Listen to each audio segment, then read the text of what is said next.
All right. Well, let's get rolling here. We're about a couple minutes past. I want to keep to everybody's time. Definitely appreciate everybody getting on. I'll admit people as they come. Um, well, just want to say first, thank you so much, for joining us today. We're not, I think most of you have had enough PowerPoints over the years, and probably some of my own PowerPoints that you'd love to throw away from back in the day with some people that obviously that are on this call.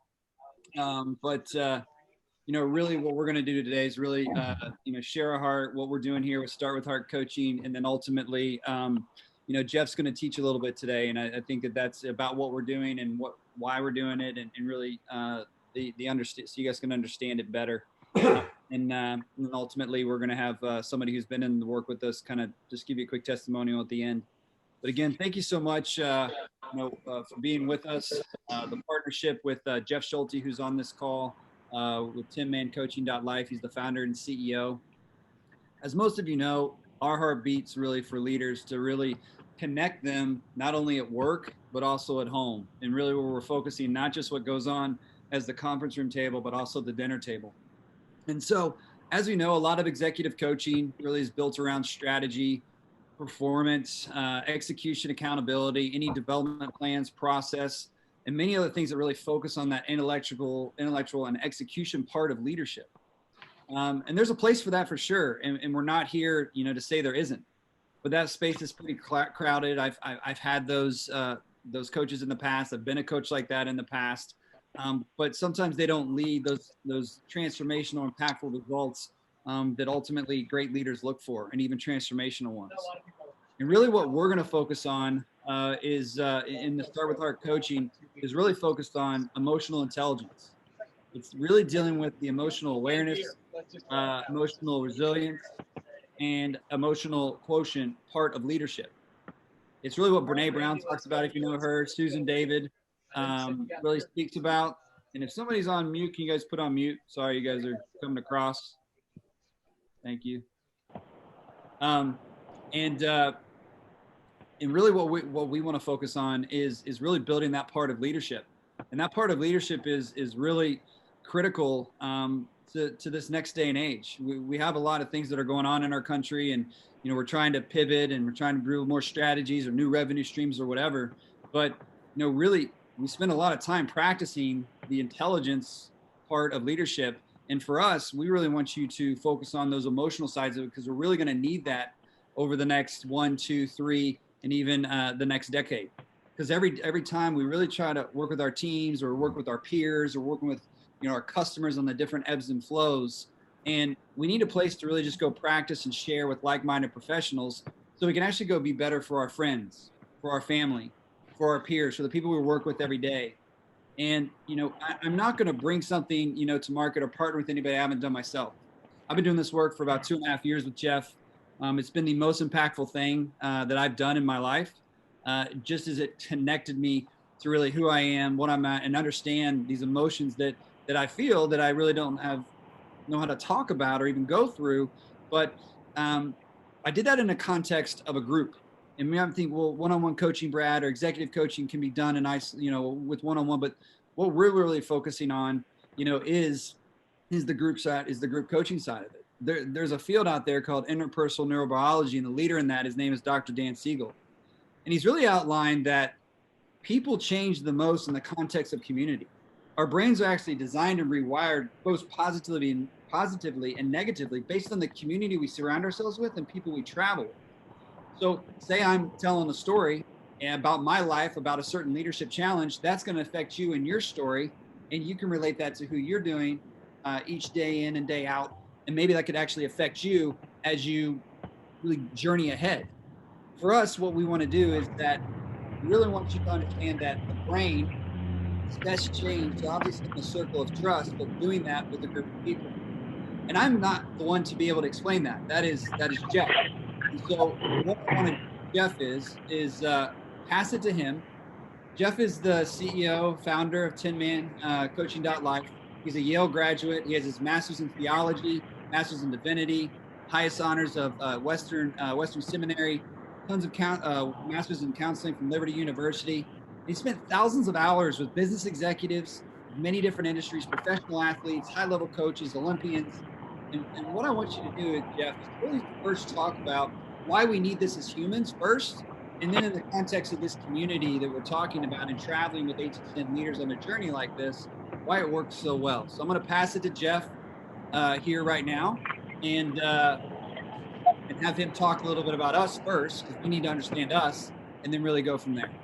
Brad mentioned two things. The first one I want to just comment on is he talked about Dan Siegel, but what he's referring to is something called the we brain, W-E, that there's a way that we're made that really can't even tweak, that I actually grow more, I see more, I actually experience more when I'm connected to you. What I mean by that is, like Brad mentioned in the group, but literally I'm like one of those trees that goes down the ground, under the ground, and then my roots come up and connect to yours, so that there's so much more I can get when I'm with you than I can get on my own. It's why Brad's putting this together. The other piece would be this. You're on this call because in some ways you're a vetted leader, which means you probably have strengths in some of these areas, as in you're smart enough. And I don't mean you're the smartest person that's ever been on a Zoom call, but I mean you're at least to the right side of the bell curve in terms of your ability to figure stuff out. You wouldn't be on this call if you hadn't been successful enough in your life by figuring stuff out. Second piece would be this. You not only you're smart enough, but you also know how to put your head down and get the job done, which means you've got a ton of self-will. Again, there's nobody on this call that doesn't know how to put their head down and work hard. So you're smart enough, you've got plenty of self-will.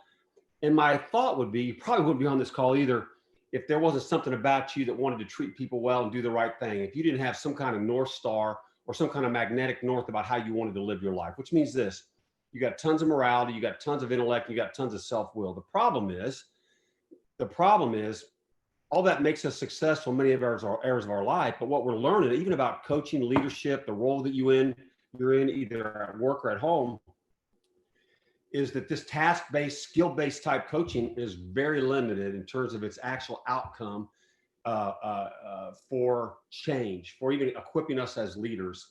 And what we're finding is, and this is where Brad's creating this, is unless we're pushed away from those strengths, figure it out, do the right thing, work harder, we will always gravitate toward those strengths. It's kind of like if I'm a right-handed basketball player and it's the championship point and I got the ball in my hand and we got to score the last bucket, I've got it. If I'm right-handed, I'm going to my right hand. Point is, under pressure, we will always go to our strengths, which is I'm either going to figure this out, I'm going to just try harder to get this done, or I'm going to kind of do this because it's the right thing to do. And that works for a while, but it has limitations ultimately. And the kind of work that we're doing with leaders is we are pushing them, literally taking away their right hand and forcing them to their left, to this we brain that Brad referred to, which is a little bit more the emotional side of how we're made. Now, gosh, several years ago, a guy named Susan David, if you haven't heard of her, and I'm not being a Yale grad, I'm not going to make fun of her because she's at Harvard, but she wrote an article on feelings in the Harvard Business Review, and it was the most requested Harvard Business Review article that they'd put out. So she turned into a book called Emotional Agility, which really is a book about how a leader has to be inwardly aware, okay, in order to be outwardly focused. That I have no ability to lead anybody anywhere really ultimately unless I know what's going on inside of me emotionally. Now, she wrote this and it exploded in the business world, and she's one of the most requested, in-demand leaders around emotional agility and availability and intelligence that's out there right now. And it just started with her finally tapping into what most people have discovered, which is there is a limitation to my right hand. And it's not that I don't have a left hand, it's just unpracticed because it was so easy to go to the right because that was my dominant strength. Another great author that I've read recently is Jonathan Haidt, and he wrote in the book, The Righteous Mind. He talks about this way. He says you have an elephant and you have a rider on the elephant. And the assumption we make is that the man sitting on the elephant is the one guiding the elephant. But here's what he says. He's talking about these two sides of the brain, which are the emotional part of us and the rational, logical, skill-based, intellectual part of us. He says this. He says intuitions, or the left hand of who we are, he says, come first and strategic reasoning second. He says more intuitions, talking about that left hand, arise automatically, almost instantaneously, long before moral reasoning, that's rational thought, has a chance to get started And it's those first intuitions, it's that first emotional response to what's going on that tend to drive our later rational reasoning. Okay. He goes on to say this. He said, it's like the mind is divided. And I'm going to show you this in a second, like a rider on an elephant. And and we think the rider's job, okay, is to lead the elephant, when the truth is the rider is the rider's our conscious reasoning and the stream of words and images, which we're fully aware. He goes, but the elephant is the other 99% of the mental process, or the stuff that occurs outside of rational awareness, but that actually governs our actions. And I can go on and on with this, but he's saying this: the elephant is leading the man, and the man is just sitting on the elephant, which means that what leads us is what we feel emotionally, and then we try to make sense of what we feel, and we try to come to a rational conclusion about that, which means this: if I'm trying to lead anybody, and I have no sense of my emotionality or theirs, I'm trying to build arguments, but I'm not effectively leading very many people very many places. Let me show you where that comes from in terms of our human development, okay? I'm going to show you this on this whiteboard. Two greatest needs that we have in life are to matter and to belong. And I can summarize that by saying we're made for attachment, we're made for connection, okay? We're made for relationship. That's the we brain that science is showing us, okay? And in a world that doesn't work, actually in a world that would work perfectly, I would matter and belong apart from performance. I would just matter and belong because I'm here. And a child comes into the world just expecting they'll matter and belong. I said those are the two greatest needs we have. We think that our greatest need is food and water. But the assumption a child makes is if I matter and belong, I'm going to get the food and water. So belonging and mattering is way more important than food or water. If I belong and matter, I'm going to get the food and water. In fact, I'll forego the food and water to make sure I belong and matter. Eventually, I know if I'm going to be taken care of. The problem is in a world that doesn't work, and this includes every one of us, we come from families where we eventually learned what we were going to have to do to belong and matter. How am I going to have to perform to make sure that my mom or my dad is pleased with me? Because as long as they're pleased with me, then I'll belong and matter, and then I'll be taken care of. And a child, by definition, a human child, is helpless. You know, a turtle pops out a baby, and that turtle runs off to the ocean and tries to live its life. When we have children, they just sit there. Unless someone picks them up and loves them, unless they matter and belong to someone, that child isn't going to live. So it's a matter of life and death that the child belong and matter, which is why that child learns very quickly, what do I have to do to make sure they're not going to leave me so that I'm going to live? Now, that's why our greatest human fear, even as adults, is rejection. Because for the child to be rejected was a matter of life and death. So here's what happens. We developed something called, this term is thrown around everywhere, most of us don't know what it means, this idea of codependence. Codependence just means instead of me having an internal locus of control, and instead of me having an identity that who I am is enough, and that I matter and belong just because you love me, I actually lose the internal locus of control, and it becomes an external locus, which means now I'm focused outward to make sure you're okay with me, because if you're okay with me, I'm going to be okay. Now that's developed very early in the child's life. He's trying to figure out how to survive. Now here's the downside of that. What that child develops, and this is, I'm going to say this very emphatically, it's everyone on this call to some degree, we develop what's called a performance-based identity. That means our entire identity is based upon our performance, because our performance is a matter of life and death. Now, let me give you an example. If you are ever confronted, it could be someone at work, it could be a supervisor, a boss, someone above you in the organization, it could be a spouse or a child or a friend. When anyone points out to you that you were insufficient, you were inadequate, you failed the job, you didn't do it, you weren't enough, you didn't do the right thing, what's your first internal reaction to that kind of confrontation? Do you embrace it and receive it? What do you typically do? Yeah, I will somehow defend against it, which means I'm going to minimize it, justify it, defend, blame someone else, shift the blame. I have to move it off of myself. And I'm going to tell you why I instinctively do that. Because my entire sense of self or my identity is based upon my performance. And when somebody challenges my performance, it's a challenge to my whole identity, because who I am has become what I do. Because my entire self and survival has become dependent upon me performing, which is why I can't fail, which, by the way, that fear of failure is what drives many of us to success. But we've also learned about the human brain is that human potential is not achieved through fear and shame. It's actually through this thing called unconditional love, which means I matter and belong, which if I'm free to fail, I'll actually outperform the person who's afraid to fail. Now, this person with the performance-based identity, what happens is they have to go into hiding. And they develop this thing called false self. That means this is the part of me I have to present to you so you won't leave me. And I'm never in a scenario at work or at home where I get to be myself, because I have to show you a part of me that you won't reject. Because you've heard this, if you really knew me, you would what? You'd reject me. I'm either going to be too much for you, I'm not going to be enough. That's where all this comes from. Now, I say we're all grown ups. I was talking about babies over here. Well, I'm going to tell you why this is relevant. And this goes back to the brain again, and the elephant, okay, and the rider. Okay, if I were to draw a picture over here of the human brain, I'm going to do very quickly, Brad. First part of the human brain that develops in the womb is called the lizard brain. That's the survival brain, okay? First thing in the womb that develops. Second part that develops in the brain is called the limbic brain, okay? It's 95% fully developed at birth. In the limbic brain is something called the amygdala, about the size of a walnut. That's where we feel. 95% fully developed. The child can feel. A baby born in this world is almost fully feeling. They can't speak yet because that part of the brain is undeveloped. I haven't got to the rational part of the brain yet, where Broca's area, which is our voice, comes online in about 18 months or 2 years.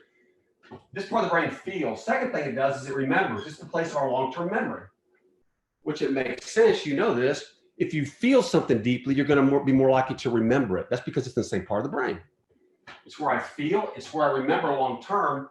That part of the brain doesn't know linear time. This is significant because this part of the brain doesn't know whether I'm 5 years old or 55, which is why I'm just as afraid of rejection today as I was when I was 2 years old. This is where we get PTSD, because the brain just gets afraid and immediately forgets how old I am. It just knows if you leave me, I'm going to die, which is why we're so afraid of rejection, which is why most people are afraid of public speaking, because there's a whole lot of people out there that can reject me. We're terrified of it. No linear time. Oh, and what this also says is that, in all five senses, this is the elephant, all five senses, all of life comes at me through the limbic brain before I even have a thought about it in the rational CEO part of my brain. This is the elephant. This is the rider on the elephant. So I feel first and I make sense of it second, which goes back to the way I started this, to go, if I'm not dealing with what I feel and what others feel, I'm not dealing with humanity.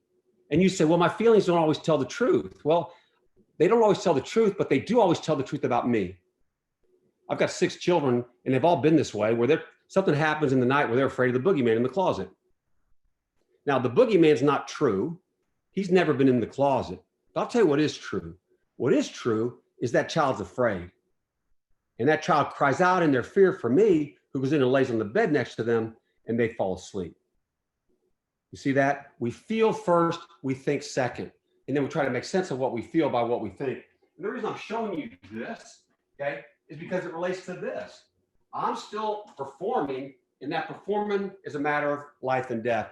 And unless I'm pushed to my left hand, which is actually beginning to live from this part of me, that I can be inwardly aware of what's happening with me, I won't have the bandwidth, okay, to deal with others. Because here's the thing. People can be exhausting, sort of. And I'll say this before we transition back to you, Brad. It's not people that are exhausting, because in fact, we were actually made for relationships. It's this codependent cycle of me having to perform for you to make you okay with me that's exhausting. I'll walk into my house in a couple hours tonight. How long do you think it's going to take me to know what kind of evening I'm going to have with my wife? Like, how long is it going to take for me to kind of read the tea leaves to know where she is with me or where I am with her? Like milliseconds. Like, I can almost, before she even says a word, I'm already looking to see, is she okay? What kind of day she had? Did she have a run-in with one of my kids? Is she exhausted? I'm looking for how she's doing because it's going to affect me. That's a trained hyper-awareness. And it's the work it takes to make everyone around me okay that wears us out, which is why you're on this call as a leader. If I'm not in some kind of recovery around my codependence, which means I can have my true self with people, not my false self, leadership will ultimately burn me up, burn me out, burn me up, and wear me out. and I'll just have to push people around a chessboard rather than leading them, which is why we're doing what we're doing the way we're doing it with Brad and myself. Good, Brad. Yeah, thanks, Jeff. Appreciate that. Yeah, so a lot of this that I've been doing for about 2.5 years now, and I know it's coming at you fast, but the reason we created Start with Heart Coaching and us not developing something new is because there's so much out there that we need in this space, and really we got to practice it each week. So what does that look like? So Start with Heart Coaching is really, when you look at the executive coaching plans out there, they can be from $150 to $1,000 a session, depending on the firm and the coach and the range. If you're going to do weekly or monthly, just ranges. So for us, it's one session a week. It's 1 hour. 3 of those sessions, we're going to practice emotional intelligence.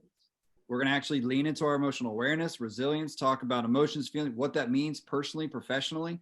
And then the every fourth session, we'll have a teaching, just like Jeff just did. So you'll have a teaching every fourth, and you'll have 3 check-ins on emotion. We'll practice it. And then we usually try to tell people to do a 6 or 12-month track. And inside that, you'll have a 1-hour coaching session, with me about halfway through each one of those. And we'll talk about how does this translate back into the business? What does that look like? And then ultimately, we're using this time to work on our emotional intelligence and all the things that we're doing. So for us, while we see the investment is usually about $150 to $1,000, ours is $100 a session, right? So when you think about it, it's a $500 a month investment. But as we wanted to, and we know COVID times, and we're going into this, is that the first 3 months you would do this is going to be $250 for the first 3 months, and then after that we'll go into that. But what Jeff and I like to do is to say, hey, just come and try. And, in December, what we're going to really do is we're going to focus on trying. And what try means and what try is really focused on just showing up and having that opportunity to show up. And then leading into January, we'll really get started. So we'll let you know when that is. We're going to send information out through email so you guys can understand, what that is. But I'll say this. While there's a 6-month and a 12-month track, I've been in this 2 years, and it's been one of the most impactful things it's done, not only for my business and my peers and people I work with, but my family. I'm more connected to my wife. I have more emotionally connections to my kids. And I think that we all want that. And then really what we wanted to do at the, at the Collective Global is really have a deeper purpose for everybody at work and home. And that's why we do what we do. And so rather than Jeff talk about it and me explain it, I actually have one of the guys who's been on this journey for me with quite some time. His name is Tim Walsh. He's the former CIO of Bridgestone. Tim really got the Collective Global started, gave me kind of my first opportunity at Bridgestone. And, he worked with me in that capacity, which a lot of you have. And then ultimately he's in one of these groups. And so I wanted to give 5 minutes here at the end for him to explain, what this group has done for him professionally and personally in his life, because I think that we all know testimonials and what that's important. So I wanted Tim to come on, leading an organization like Bridgestone and being able to share with you guys what it's meant in his life professionally and personally. So Tim, I believe you're on, so I will pass it to you. All right, Brad, thank you. And thank you, Jeff. Good to see you. Good to see you on the screen talking. Yeah, as Brad mentioned, we worked together when I was at Bridgestone in the CIO role. What I was looking for then was really taking the next step as a leadership team. So I was really in a point of trust when I got pointed to Brad. But I think, as a lot of you guys know, he told me, I think some of you have done some of the similar work. But it was amazing what we did together. I still say it's the coolest thing I ever did at work.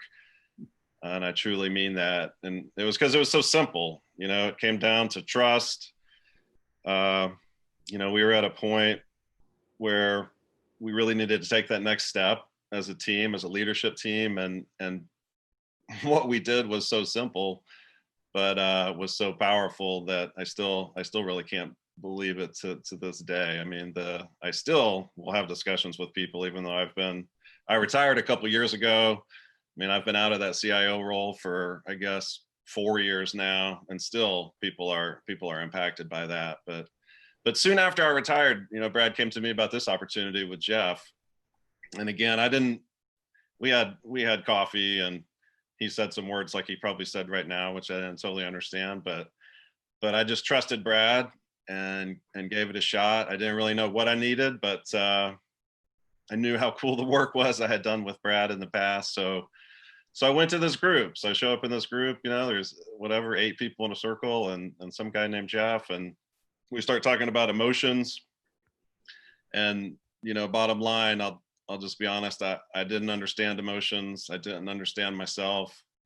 You know, as a 53-year-old guy that had had a whole lot of success and, you know, felt like things were good, but maybe something was missing. And yeah, it's hard. It's really hard to find the words to describe, yeah, what it has been, you know. I mean, just to make it simple, it was first of all learning about emotions, what they even are, and then digging into myself and doing that by thinking about myself and talking about myself, but really watching the rest of the group talking about themselves. Jeff doing some magic and kind of guiding us and stopping from time to time and doing some teaching. But I just can't really do justice with words about the power and the impact, man. I mean, it, honestly, the thing I did at work was super cool and impactful, and then this on top of it.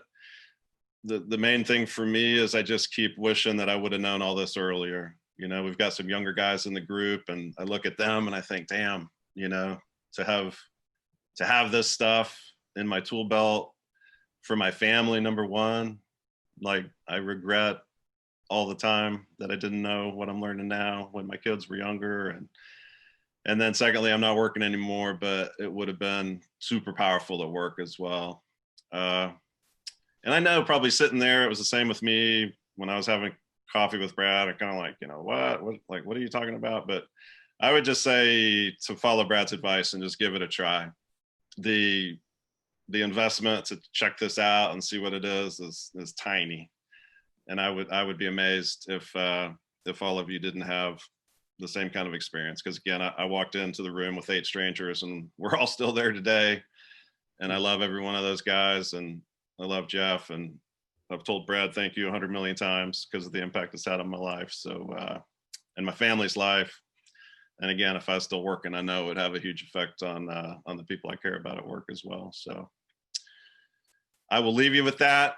The first work was with Brad was the best thing I've ever done, but this group on my own has taken over. It's now it's now the best thing I've ever done, man. I can't thank you guys enough for letting me be a part of it.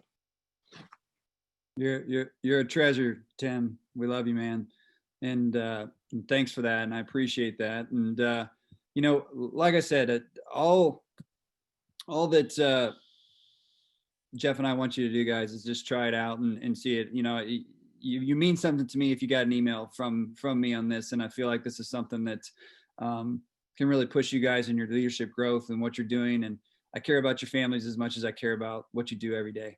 So I think that that's one of the things that continues to drive the collective and will always drive the collective. And we want to bring amazing partners to that. So I know we're right on the 30 minutes, and I want to open it up for any questions anybody may have. I understand if people have to go, but Jeff and Tim, if you can stay, that'd be great too. And like you said, if you feel free to pass it on to somebody else in one of this, we've recorded this and you can pass it on to somebody if you'd like to as well. But thank you everybody for joining, and I really appreciate it. And if you have any questions, please ask now. And if you can't, we understand that you have to go. No worries. You might comment. It's you know, we're not sprinkling pixie dust on anybody, but there is an intuitive capacity we have, and it's not a male-female thing at all, by the way. A lot of guys think, well, that's not, I'm just a man. No, that brain I just drew up there was the human brain, not a female brain. Okay. And so it looked, but John, you might comment because you have logged some time in a circle with some of this work. And I'd love for you to make a quick comment about it, if you don't mind. No, thank you for the opportunity. I was just sitting here listening, thinking about how valuable it's been for me, and what it really comes down to is being able to understand what's going on inside of me, so that I can respond to whatever that thing was in a more productive fashion. And you know, I don't mind saying, and Jeff and Brad know this, I'm an executive coach. This is what I do for a living. And it's something that is really honestly transformative. And it's been helpful to me in everything from just my physical health to my emotional health to my marriage, and then my ability to lead a group of people in a way that's more effective than when I wasn't doing the work. The stuff that Brad said about interpersonal neurobiology sounds pretty fancy, and it probably is, but when it really comes down to it, it's how effective that we can be in relationship with other people. And that's really all leadership is at the end of the day. And this is a phenomenal process to be engaged in as a part of getting better at that.